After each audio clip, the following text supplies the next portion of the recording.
Let's go back to a day in 1906, to a crowded classroom in South Philadelphia, where a young Helena Devereux began to break new ground as a teacher of children with special needs. The slow learners who were repeatedly held back, unaccepted by their peers, written off as hopeless, even sent to mental institutions. But as students of Miss Devereux, they would blossom. With patience, devotion, and skill, she helped each to develop to their personal potential. The educators at the time had little respect for her views. One of her critics called her a starry-eyed female who has neither a husband nor a graduate degree, and who thus flouts the qualifications demanded by both nature's law and her academic betters. Miss Devereux, however, was determined to further her knowledge of this emerging field. She set up her own schedule of classes at colleges throughout Philadelphia, studying whatever she believed would strengthen her teaching. Her courses ranged from psychology to medicine to woodworking. In 1912, she opened her home to some of her students, and the first Devereux School was launched, its founder taking on everything from psychological testing to the laundry.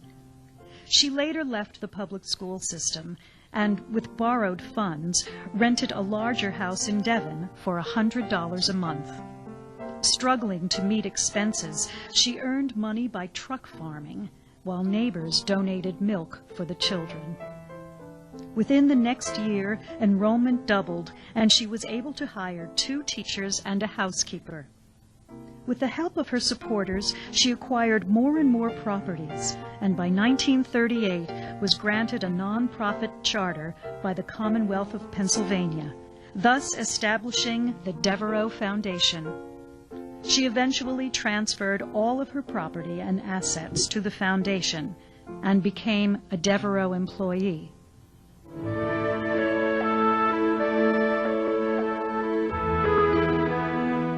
The organization has continued to grow, as Miss Devereux said, despite 2 world wars, a major depression, and the almost continuous roller coaster of general economic national conditions. This seems to indicate a future destiny for it. Destiny played her part, and today Miss Devereux's dream is a reality.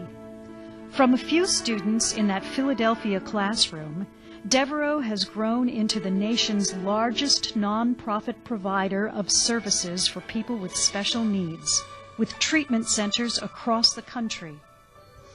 Children, adolescents, and adults come to Devereux for help with emotional, behavioral, developmental, and educational challenges. Some are helped through school or community programs, and some in foster homes. Others are served in residential facilities or hospitals. They number in the thousands, yet each one's treatment plan is personalized. We're still true to our founder's philosophy that every individual is a program